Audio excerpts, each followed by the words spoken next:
I stood there in our dimly lit dining room, the smell of roasted chicken and garlic mashed potatoes filling the air, my heart pounding with a mix of hope and nerves. It was our 15th anniversary, and I'd spent the whole day planning this dinner to remind Clarissa how much we still had together, how much I still loved her despite everything. The kids, well, just Marley now since she was the only one still at home, were supposed to be part of this too, a family moment. I'd even gone out and bought a small gift, nothing flashy, just something meaningful. My hand shook a little as I set the tiny box on the table in front of Clarissa, wrapped in simple silver paper with a red ribbon I'd tied myself. I'd practiced what I'd say all morning. 15 years, babe. We've made it through a lot. This is for you. But before I could even get the words out, she glanced at it, then at me, and rolled her eyes so hard I could almost hear them creak. You're still jobless, she said, her voice sharp like a knife cutting through the warm air. You couldn't even afford a decent gift, could you? I froze, my mouth half open, the words I'd rehearsed dying in my throat. I wanted to tell her she was wrong, that this wasn't about money, that I'd poured my heart into this night. But then Marley piped up from across the table, her teenage sneer cutting deeper than her mother's words. We don't need your cheap box, Dad. Take it and get out. She didn't even look up from her phone, just flicked her fingers like I was some annoying fly buzzing around her perfect life. I stared at them both, my wife, my daughter, feeling like a stranger in my own home. The candles flickered on the table, casting shadows that danced across their faces, and for a second, I couldn't move. My chest tightened, and I thought about yelling, about flipping the table, about demanding they at least open the damn thing and see what I'd done for them. But instead, something else came over me. I laughed. Not a big, loud laugh, just a quiet chuckle that slipped out before I could stop it. They looked at me like I'd lost my mind, Clarissa's eyebrows shooting up, Marley finally glancing away from her screen. You sure about that? I asked, keeping my voice steady, almost playful. I leaned back in my chair, crossing my arms, watching them squirm just a little. They didn't know what was in that box. They didn't know what I'd been hiding, what I'd been building while they wrote me off. Clarissa shoved the box back toward me with the back of her hand, like it was trash, and stood up. Get out, she said, her tone flat and final. Marley nodded, smirking like she'd won something. I grabbed the box, tucked it under my arm, and walked to the door without another word. The cool night air hit my face as I stepped outside, and I heard the lock click behind me. My car was parked in the driveway, the same beat-up sedan I'd been driving for years, and I slid into the driver's seat, the box resting on my lap. I didn't open it. I didn't need to. I knew what was inside, proof of everything they'd thrown away. I started the engine and pulled out, the streetlights blurring past me as I drove into the night. A week later, my phone started buzzing. Clarissa's name flashed on the screen, then Marley's, over and over. Voicemails piled up, texts too, but I didn't answer. I just sat there in my borrowed room at Uncle Reuben's place, sipping coffee, staring at the little box on the table in front of me. They'd figure it out soon enough. They'd realize what they'd pushed away. And when they did, I'd be ready. Not with anger, not with tears, but with the quiet strength I'd been holding onto all along. I leaned back in the chair, letting the phone vibrate again, and smiled to myself. This wasn't the end. It was just the beginning. 10 years ago, life felt like a dream I didn't want to wake up from, and I can still see it so clearly when I close my eyes. I was standing in the kitchen of our old house, the one with the creaky floors and the big bay window, flipping pancakes while Marley giggled at the table, her little hands sticky with syrup. She was 6 then, all wide eyes and messy pigtails, begging me to make the pancakes into Mickey Mouse shapes. Daddy, make his ears bigger, she'd say, and I'd laugh, pouring extra batter just to see her smile.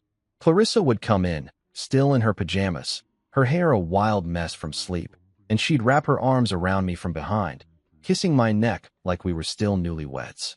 You're spoiling her, she'd tease, but her voice was warm, full of love. Back then, I was somebody, running my own engineering firm, small but growing, pulling in contracts that paid for that house, the vacations, the life we had. I'd built it all from scratch, late nights sketching designs, early mornings pitching to clients, and it felt good to see Clarissa proud of me, to hear Marley brag to her friends about her dad's cool job. I thought we were unbreakable, the 3 of us, a team against the world. But then the deal went bad.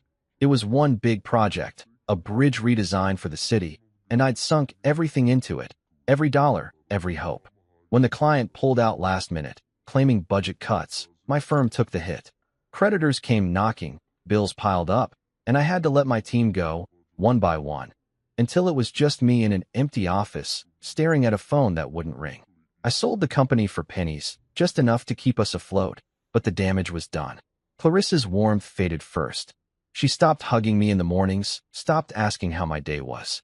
"You need to figure this out," she'd say, her voice clipped, like I was a problem she had to solve. I tried.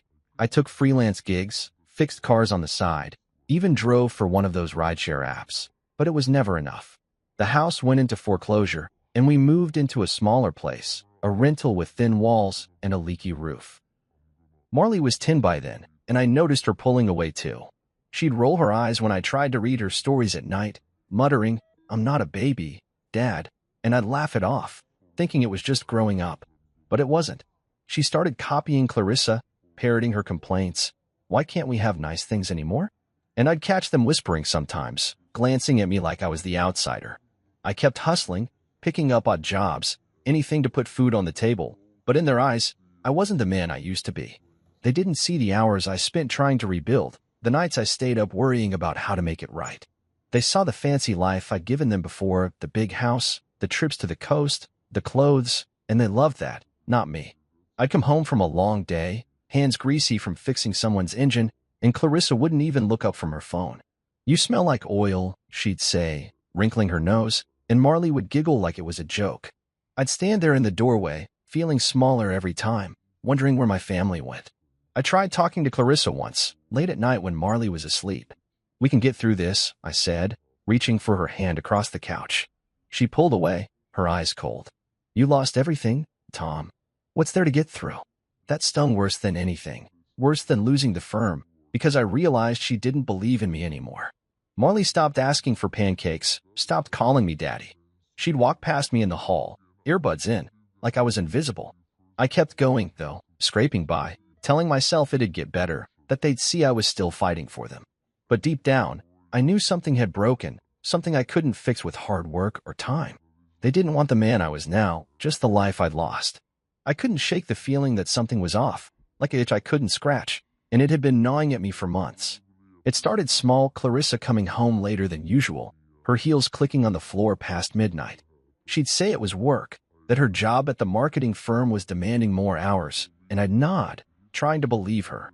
"Okay, just don't burn yourself out," I'd say, forcing a smile, but she'd barely look at me, muttering something about deadlines before disappearing into the bedroom. I wanted to trust her God. I did, but the signs kept piling up, little things that didn't add up. Her perfume lingered stronger some nights, a sharp floral scent that wasn't the one I'd bought her years ago for Christmas. She'd brush it off if I asked, saying it was a sample from a client, but it stuck with me, that smell, like a stranger had walked through our house. Then there was Marley, my little girl who wasn't so little anymore, 16 now, and acting like I was some kind of burden. She'd always been close to her mom, but lately she'd gotten worse, rolling her eyes every time I opened my mouth, muttering under her breath when I asked how school was. "You wouldn't get it, Dad," she'd say, her voice dripping with that teenage attitude. But it felt personal, sharper than it used to be. I'd catch her on her phone, texting nonstop, her fingers flying over the screen, and if I walked into the room, she'd tilt it away, whispering into it like I was the enemy. It made my stomach twist, wondering what they were saying about me behind my back. I tried to ignore it, told myself I was paranoid, that losing the company had messed with my head. But then I saw it, the message that cracked everything wide open. It was a Sunday afternoon, and Clarissa had left her laptop open on the kitchen counter while she ran to the store. I wasn't snooping, I swear, just grabbing a glass of water, but the screen lit up with a ping, and there it was, bold as day, "Dinner at our place next time. Can't wait to see you again." Signed, Gregory. Her boss. My heart stopped, then started pounding so hard I thought it had bust out of my chest. I stood there, staring at those words, my hand shaking around the glass. Gregory, tall, slick, always in those tailored suits, the guy who'd show up at company parties with a grin that made me feel small even when I was still on top.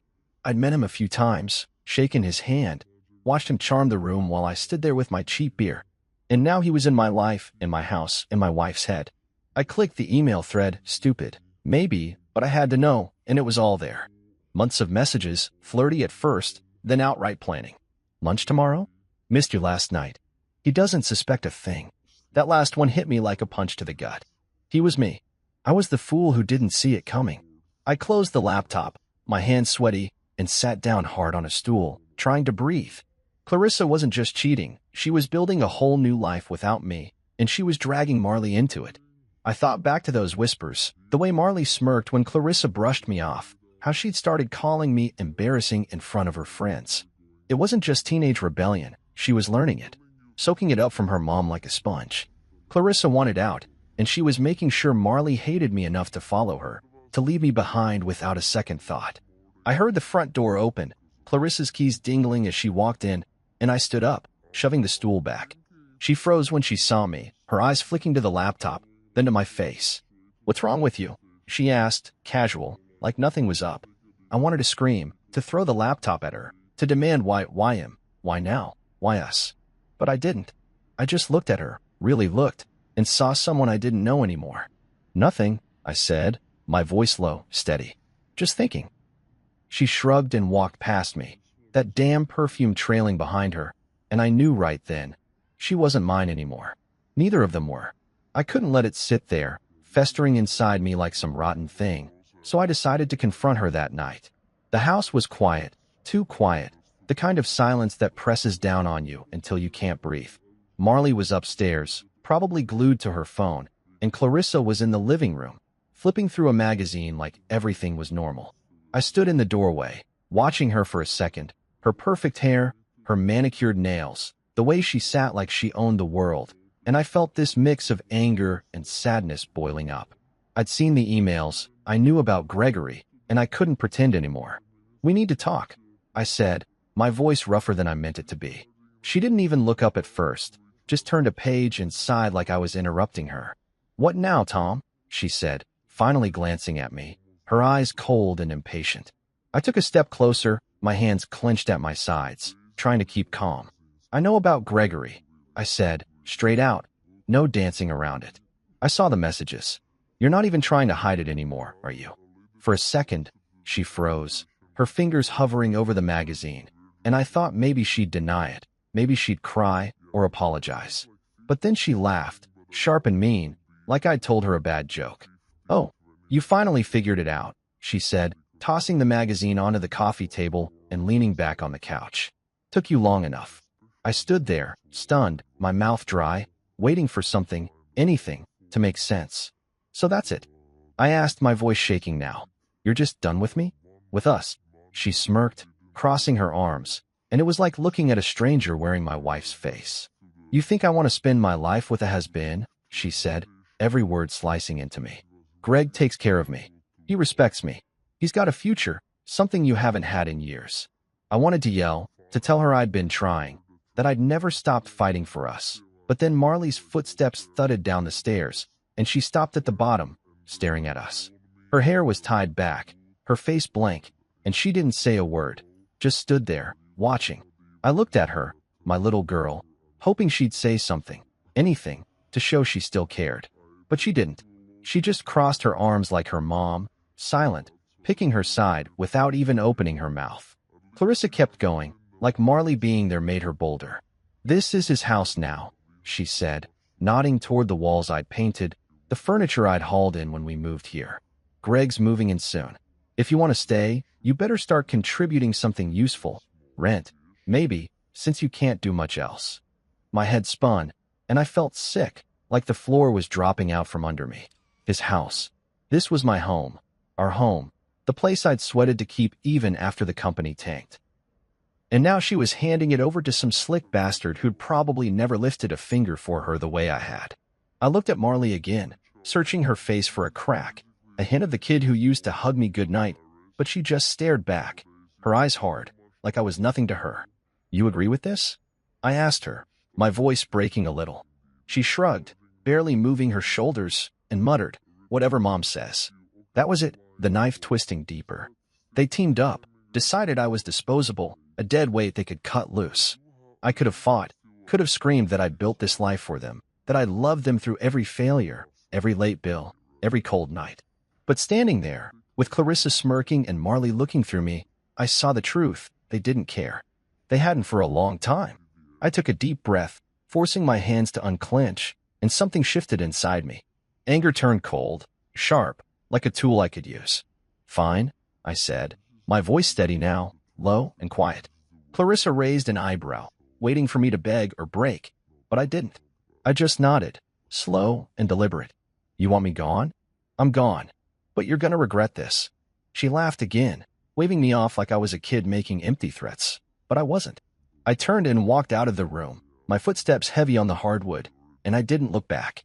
Upstairs, I grabbed a duffel bag, stuffed it with some clothes, my toothbrush, a few things I couldn't leave behind. The whole time, I kept thinking, not about losing them, but about what I'd do next. They thought I was finished, a washed-up nobody with nothing left. They were wrong. I'd been down before, and I'd climbed back up. This time, I'd do it smarter, quieter, and when they realized what they'd thrown away, I'd be the one laughing. I sat on the edge of the lumpy guest bed at Uncle Reuben's place, the little box from the anniversary dinner resting in my hands, and I let my mind drift back to something Clarissa never knew about, something nobody did. Before the company went under, back when I still had a bit of cash and a lot of hope, I'd made a move that seemed crazy at the time. My old college buddy Sanjay had come to me one night, all jittery and excited, practically begging me to invest in his tech startup. "It's a game changer, Tom," he'd said, his eyes wide over beers at some dive bar. "AI software for small businesses. Nobody's doing it like this. I just need seed money to get it off the ground." I'd been doing well then, my firm pulling in steady contracts, so I wrote him a check for $80,000, most of my personal savings, without telling Clarissa. She'd have freaked out, called it a gamble, and maybe she'd have been right. After that, I forgot about it. The company crashed, life got messy, and Sanjay's little project slipped out of my head. I figured it had fizzled out like most startups do, and I wasn't about to dig through old bank statements to check. But 2 years ago, I got a call from him out of the blue. "Tom, you still alive?" He'd laughed, and I could hear the grin in his voice. "Man, you're not gonna believe this. We're going public. That $80,000 you gave me? It's worth something now." I'd been in the middle of fixing a neighbor's lawnmower for $20, grease up to my elbows, and I almost dropped the phone. Turns out, his company had taken off quietly at first, then like a rocket. They built some AI tool that every small business in the country wanted, and when they IPO'd, my shares shot up. I didn't tell anyone, not even Uncle Reuben. I just kept reinvesting, letting it grow, watching the numbers climb in silence while Clarissa and Marley treated me like a loser. Last month, I'd finally cashed out a chunk of it, enough to make me a multimillionaire, more money than I'd ever dreamed of back when I was scrambling to pay the rent. I'd moved it into a new account, separate from the joint one Clarissa still dipped into, and I started planning. That box I'd handed her at the dinner? It wasn't some cheap trinket. Inside was a folder, documentation for a new company I'd set up with Sanjay's help, a luxury vacation deed for a beach house I'd bought outright, and a black credit card with no limit, tied to my new fortune. I'd wanted to show her, to say, "Look, I'm back, better than ever. We can start over." But she didn't even open it, just shoved it away like it was garbage, and Marley backed her up, kicking me out of my own life. Now, sitting in Reuben's spare room, the box felt heavier than it should have. I flipped it open, staring at the papers inside, the sleek black card glinting under the dim lamp. I ran my thumb over it, feeling the weight of what it meant, not just money, but power, a second chance I'd built from nothing. I thought about Clarissa's sneer, Marley's smirk, the way they looked at me like I was less than dirt. They had no idea what I'd been hiding, what I'd turned into while they were busy writing me off. I could have gone back that night, waved the card in their faces, told them I was worth more than Gregory and his fancy suits ever would be. But I didn't. I closed the box, set it on the nightstand, and leaned back against the headboard, the springs creaking under me. Revenge wasn't about flashing cash or rubbing it in. It was about letting them figure it out on their own, watching them squirm when the truth hit. I'd been a ghost in their world for years, invisible, useless in their eyes. Now, I was something else, a man with a plan, a man they'd underestimated. I pictured Clarissa's face when the bills started bouncing, when Gregory's promises fell apart, when Marley realized her perfect little life wasn't so perfect anymore. I didn't need to yell or fight. I just needed to wait. I got up, walked to the window, and looked out at the quiet street, the moon hanging low over the trees. My hands weren't shaking anymore. My chest didn't feel tight. For the first time in years, I felt steady, like I was standing on solid ground again. They'd throw me out, sure, but they'd also set me free. And that box? It wasn't just a gift. It was proof I wasn't the man they thought I was. Not anymore. I stood in the kitchen that night, the anniversary dinner spread out on the table, roast chicken cooling, potatoes getting stiff, candles dripping wax onto the cloth I'd ironed just for this. I'd wanted it to be perfect, a chance to show Clarissa we could still fix things, that I wasn't the failure she saw me as. My hands were sweaty as I slid the little box across to her, the one with the papers, the deed, the card, everything I'd been hiding. "Happy anniversary," I said, my voice softer than I meant it to be, hoping she'd hear the weight behind it. She barely glanced at it, her lips curling into that familiar sneer. "What's this supposed to be?" she said, pushing it back toward me without even touching the ribbon. Before I could answer, Marley chimed in, her voice sharp and bored. "It's probably junk. Just leave, Dad." I looked at them, my wife, my daughter, and felt the air shift, like the room was closing in. I'd planned to tell them everything, to open the box and lay it all out. The money, the company, the life I could give them now. But they didn't give me a chance. Clarissa stood up, brushing her hands like she was done with me for good. "Get out," she said, flat and cold, and Marley smirked, crossing her arms like she'd been waiting for this. I opened my mouth to argue, to say something, anything, but then the front door creaked open, and there he was. Gregory. Tall, polished, his suit jacket slung over his shoulder like he owned the place. He strolled in, grinning, and dropped his keys on the counter, my counter, like it was his house already. "Evening, folks," he said, his voice smooth, and he slid an arm around Clarissa's waist right in front of me. She leaned into him, laughing a little, and he grabbed my wine glass, the one I'd poured for myself, and filled it from the bottle I'd bought. "Cheers," he said, raising it to me with a wink before taking a sip. I stood there, rooted to the spot, watching him drink from my glass, his hand on my wife, my daughter smirking like it was some big win. The room spun for a second, and I felt this hot, jagged thing rise up in my chest, anger, hurt, humiliation, all mixed together. I could have lunged at him, smashed the glass out of his hand, demanded they all listen. But I didn't. Something clicked instead, something cold and clear. I looked at Clarissa, her eyes locked on Gregory like I wasn't even there, and Marley, tapping away on her phone, probably texting her friends about how pathetic I was. They didn't deserve the truth, not yet. I picked up the box, tucked it under my arm, and forced a smile, small and tight. "All right," I said, my voice steady, almost light. "I'll go." Clarissa raised an eyebrow, like she expected me to beg, but I just turned and headed for the door. Gregory called after me, "Take care, Tom," his tone dripping with fake pity, and I heard Clarissa laugh again as I stepped outside. The night air hit me hard, crisp and sharp, and I walked to my car, the gravel crunching under my boots. I slid into the driver's seat, the box on my lap, and sat there for a minute, staring at the house, our house, my house, lights glowing through the windows. I could still hear them inside, their voices faint, probably joking about how I'd slunk off like a kicked dog. My hands gripped the steering wheel, knuckles white, and I thought about going back in, unloading everything, telling them I was a millionaire now, that I'd outdone Gregory 10 times over. But I didn't. I started the engine, the rumble filling the silence, and pulled out of the driveway. As I drove away, the house shrinking in the rearview mirror, that smile stayed on my face, not big, not loud, just there. They'd remember it later, that quiet little grin, when they realized what they'd lost. I wasn't running. I wasn't broken. I was done playing their game. The road stretched out ahead, dark and empty, and I felt lighter than I had in years. They thought they'd won, kicking me out, replacing me with that smug bastard. But they didn't know what I had in that box, what I'd been building while they laughed. I turned up the radio, some old rock song buzzing through the speakers, and let the miles roll by. Uncle Reuben's place wasn't far, and I'd crash there tonight, figure out the rest tomorrow.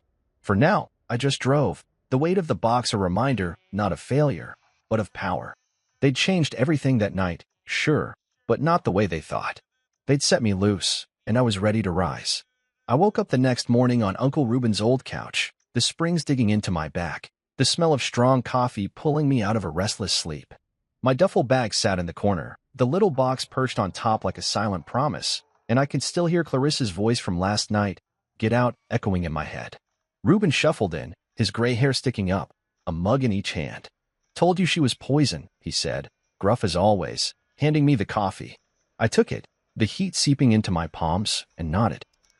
"Yeah, you did," I said, my voice scratchy from the night. He didn't push, just sat across from me in his beat-up recliner, sipping his drink, letting me think.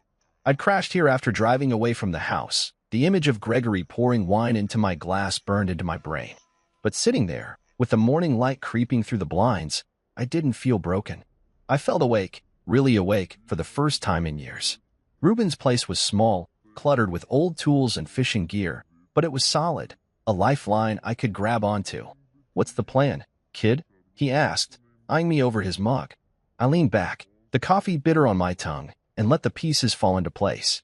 I wasn't going back to that house, not to beg or fight. I was done with that life. "I'm building something," I said, slow and sure. "Something new." He grunted, a half-smile tugging at his mouth. "About damn time." That day, I got to work. I drove downtown in my rattling sedan, the box-riding shotgun, and met with a realtor I'd found online. She was a no-nonsense woman named Linda, all sharp edges and quick questions, and within hours, I'd leased a penthouse, top floor, big windows, a view of the city that made my old life look small. I didn't blink at the price. The black card in that box could handle it. I stood in the empty space later that afternoon, the hardwood floors gleaming, the skyline stretching out below, and felt my shoulders loosen. This was mine, nobody else's. Next, I called Sanjay. "Need an assistant," I told him. "Someone good, full-time." He laughed, that same excited laugh from the bar all those years ago. "You're really doing this, huh? I'll send you someone tomorrow." By the next day, I had Tara, young, sharp, with a clipboard and a knack for keeping things moving. She didn't ask about my past, just nodded when I said I was starting a venture capital firm. "What's the name?" she asked, pen poised. I thought about it, staring out at the city. "Silverline Ventures," I said. "A new line, a new start." We set up shop fast, laptops, a desk, a phone line, and I pulled more cash from my account, the one Clarissa didn't know about. I'd been funneling money there for months, ever since I sold those shares, and now it was time to use it. I started scouting startups, small outfits like Sanjay's had been, places with big ideas and no capital.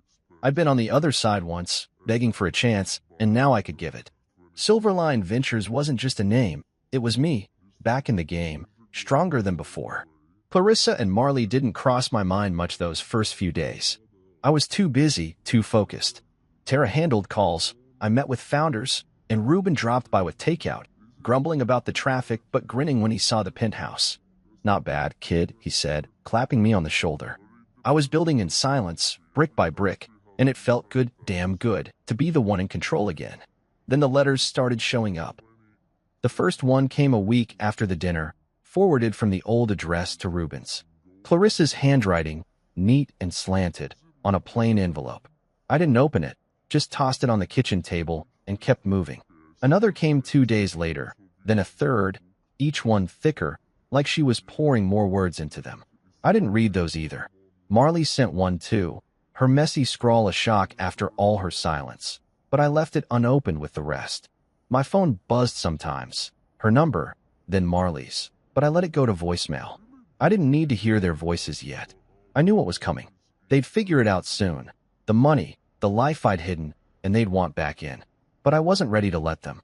I stood on the penthouse balcony one night, the city lights twinkling below, a glass of whiskey in my hand. The air was cool, the world quiet except for the hum of traffic far off. I thought about that dinner, Gregory's smug face, Clarissa's laugh, Marley's smirk. They'd kicked me out, sure, but they'd also handed me this. A clean slate, a chance to rise without their weight dragging me down. I was back, stronger, richer, sharper. And when they came knocking, I'd be the one deciding who got in. I was sitting at my new desk in the penthouse, papers spread out, Tara typing away across the room. When I got the first hint, it was starting to unravel for them. My phone buzzed, not Clarissa or Marley this time, but the bank. I'd pulled my name off the joint account the night before the anniversary dinner, a quiet move I'd made after seeing Gregory waltz in like he owned the place. The banker's voice was calm, professional. "Just confirming the mortgage payment bounced, sir. The account's overdrawn." I leaned back in my chair, a slow grin creeping across my face. "Not my problem anymore," I said. "I'm not on it." He paused, then said, "Understood," and hung up. I pictured Clarissa standing in the kitchen, staring at a declined card, her perfect little world cracking. She'd always handled the bills, dipping into that account like it was bottomless, never asking where the money came from. Well, it was my money keeping it afloat, and now it was gone. A few days later, I got a call from a guy I knew at the car dealership. "Hey Tom, just a heads up, your wife's lease on that SUV? It's in your name, and she missed the payment. We're repossessing it tomorrow." I chuckled, sipping my coffee. "Go ahead," I said. "I'm not paying it." The car was hers in every way but the paperwork. Shiny, black, the kind of thing she loved showing off. I could see her now, fuming as they towed it away, Marley whining about how she'd get to school. It wasn't spite, not really. It was just me stepping back, letting them feel the weight of their choices. The call started soon after. Clarissa first, her voice loud through the voicemail. "You better help us, Tom. This is your mess too." I didn't pick up, just let it play while I ate lunch. Ruben's leftover meatloaf, still better than anything she'd cooked lately. Then Marley, her tone sharp but shaky. "Dad, what's going on?" "Mom's freaking out. Call me back." I didn't. The house, the car, the bills, they'd built their life on me, and now the foundation was gone. I kept working, meeting with startups, signing checks with that black card, while their world fell apart. Word got around fast. A buddy from the old neighborhood texted me. "Saw Gregory peel out of your driveway last night.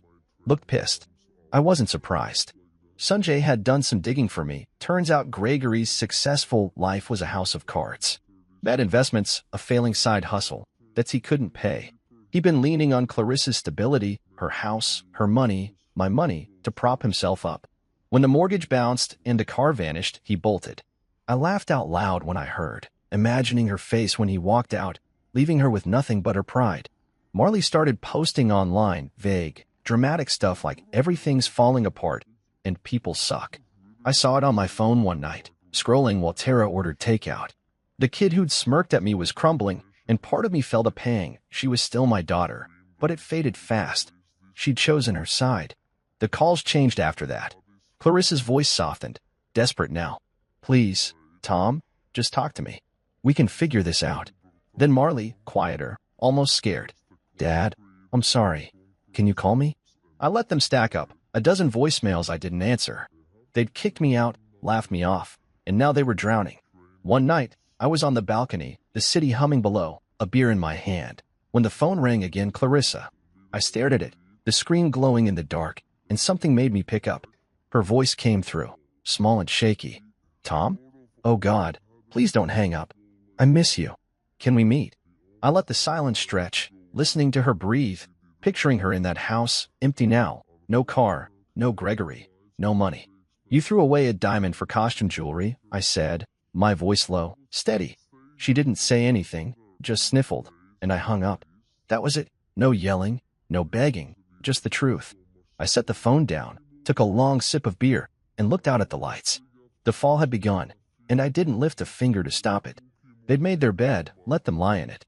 I'd warned them at the dinner, that quiet, "You'll regret this," and now they did. The penthouse was warm behind me, Tara's laugh drifting out as she talked to someone on the phone, and I felt solid, rooted. They'd lost everything: Gregory, the house, the life, and I'd lost nothing that mattered. I was free, and they were stuck, scrambling for scraps I wouldn't give. The phone stayed quiet after that, and I knew they'd gotten the message. I wasn't their lifeline anymore. I was pushing a cart through the supermarket, the fluorescent lights buzzing overhead, when I saw her. Marley, standing by the discount bins, a bag of ramen noodles in her hand. It had been weeks since the last call, since I'd told Clarissa they'd thrown away a diamond, and I hadn't expected to run into either of them. She looked different, hair messy, pulled back in a sloppy ponytail, her hoodie sagging off one shoulder, no trace of the polished teenager who'd smirked at me that night. Her cart had a few cheap items: soap, a loaf of bread, some canned stuff. And I stopped, the wheels squeaking on the tile. She glanced up, and her eyes went wide, like she'd seen a ghost. "Dad?" she whispered, the ramen slipping a little in her grip. I didn't say anything at first, just stood there, looking at her. Part of me wanted to walk away, to keep moving past the aisle like she wasn't there, but something held me back. "Hey," I said, my voice flat, not giving much away. She shifted, clutching the bag tighter, and took a step closer. "Can we talk?" she asked, her voice small, almost lost in the hum of the store. I nodded, slow and careful, and pushed my cart to the side, leaning against it. "Go ahead," I said. She swallowed, looking down at her sneakers, worn out, scuffed, and started talking. Things are bad, Dad. Really bad. Mom's a mess. The house is gone. We're in some crappy apartment now. Gregory left. And she cries all the time. I listened, my arms crossed, keeping my face steady. I could picture Clarissa unraveling without her perfect life, but I didn't feel the pull to fix it. Not anymore. Marley kept going, her words tumbling out. I didn't know it'd get like this. I thought Mom was right, that you were just, I don't know, holding us back. But now everything's falling apart, and I don't know what to do. She looked up at me then, her eyes wet, pleading. I'm sorry, Dad. I didn't mean it. All that stuff I said. I took a deep breath, the air cold from the freezers nearby, and let her words settle. I'd waited for this, hadn't I? For them to see what they'd done, to come crawling back? But hearing it didn't feel like a win. It just felt heavy. You were a kid, I said, my voice low but firm. You followed her lead. I get that. But you stood there, Marley, while she kicked me out. You laughed with her. That's not something I can just forget. Her face crumpled a little, and she nodded, wiping her nose with her sleeve. I know, she said. I messed up. I miss you. I didn't realize how much until now. I looked at her, really looked, and saw the girl she used to be, my little shadow, the one who'd climb into my lap and beg for stories. But that was gone, buried under years of her choosing Clarissa's side. Trust's a hard thing, I said. Once it's broken, it doesn't snap back together overnight. You hurt me, Marley, both of you did. I'm not saying never, but I'm not ready to pretend it didn't happen.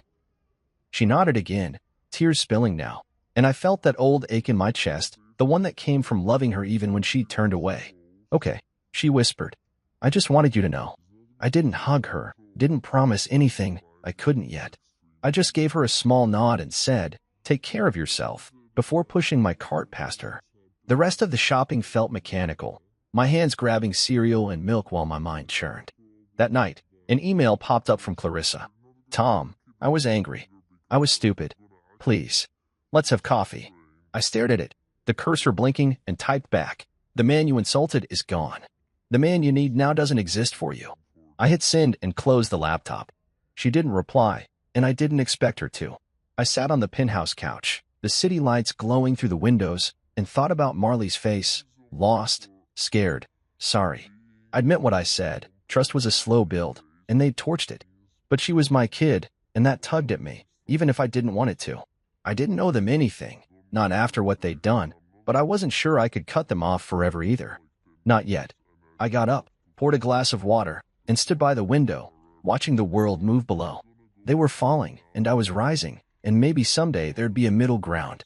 But for now, I let them sit with it, their choices, their regrets, while I kept building, step by step, on my own terms. I stood in the penthouse kitchen a year later, the smell of grilled steak and garlic bread wafting through the air, the clink of glasses and laughter filling the space. It was a quiet dinner party, nothing flashy, just the people who'd stuck by me, the ones who mattered. Uncle Reuben was there, leaning back in a chair with a beer, his gravelly voice cutting through the chatter as he told some old fishing story. Sanjay sat across from him, grinning, his tie loosened after a long day, toasting me with a glass of red wine. To the man who bet on me when nobody else did, he said, and I raised my glass back, feeling the warmth of it settle in my chest. Tara was there too, my assistant-turned-friend, joking with the small team I'd built at Silverline Ventures, good people, sharp and loyal, who'd helped turn my little firm into something real. And then there was Nora, sitting next to me, her dark hair catching the light, her laugh soft but bright. I'd met her a few months back at a business conference, smart, steady, with a way of seeing through bullshit that reminded me of Reuben. She wasn't pushy, didn't need anything from me, just showed up with her dry humor and kind eyes, and somehow, she'd become part of this new life. We'd been taking it slow, no labels, just dinners and late-night talks, but having her here tonight felt right. The table was crowded with plates, steak, potatoes, a big salad Reuben insisted on making, and the city lights twinkled outside, framing us like a picture I never thought I'd have. I looked around, soaking it in, and realized Clarissa and Marley hadn't crossed my mind all night. They were ghosts now, shadows from a life I'd left behind. After that supermarket run-in with Marley, after Clarissa's unanswered email, they'd faded out. No more calls, no more letters, just silence. I'd heard through the grapevine they'd moved somewhere cheaper, That Clarissa was working some low-end job that Marley was scraping by at community college. I didn't check, didn't dig. They weren't my story anymore. We finished eating, and I stepped onto the balcony, the cool air brushing my face, a glass of whiskey in my hand. Nora followed me out, leaning on the railing beside me, her shoulder close but not touching. "Nice night," she said, her voice easy, and I nodded, staring at the skyline. "Yeah, feels good." She didn't ask about the past, she never did, but I could tell she knew there was weight behind my quiet. Inside, Ruben's laugh boomed, Sanjay's voice rising over it, and I smiled to myself. This was my family now, the real one, not blood, not obligation, but choice. I set the glass down and pulled the little box from my pocket, the same one from that anniversary dinner, the one Clarissa had shoved away. I'd kept it, not for them, but for me. I flipped it open, the papers still inside, the black card glinting, and I took out a pen from my jacket. On a scrap of paper, I wrote, "To the man I used to be. Thank you for surviving." I folded it, slipped it into the box, and closed the lid, feeling lighter than I had in years. Nora glanced over, curious but not prying. "What's that?" she asked, her tone light. "Just a note," I said, sliding the box back into my pocket. "Saying goodbye to some old stuff." She nodded, like she got it, and we stood there, the city humming below, the stars faint above. I thought about that night a year ago, Clarissa's sneer, Marley's smirk, Gregory's smug grin, and how it pushed me here. They'd meant to break me, to toss me out like trash, but instead, they'd handed me a way out. I'd risen quietly, built this life step by step, and now I was standing taller than ever. The dinner party wound down, Ruben clapping me on the back as he left, Sanjay promising to call about a new deal, Tara hugging me quick before heading out. Nora stayed, helping me stack plates, her presence steady and calm. "Good crew," she said, drying a glass, and I nodded. "The best." Later, alone on the balcony again, I looked at the box one last time, then set it on the ledge. It wasn't about them anymore, Clarissa, Marley, the betrayal. It was about me, the man I'd become, the one who'd survived and thrived. I toasted the air, the city, the future, and let the past slip away for good.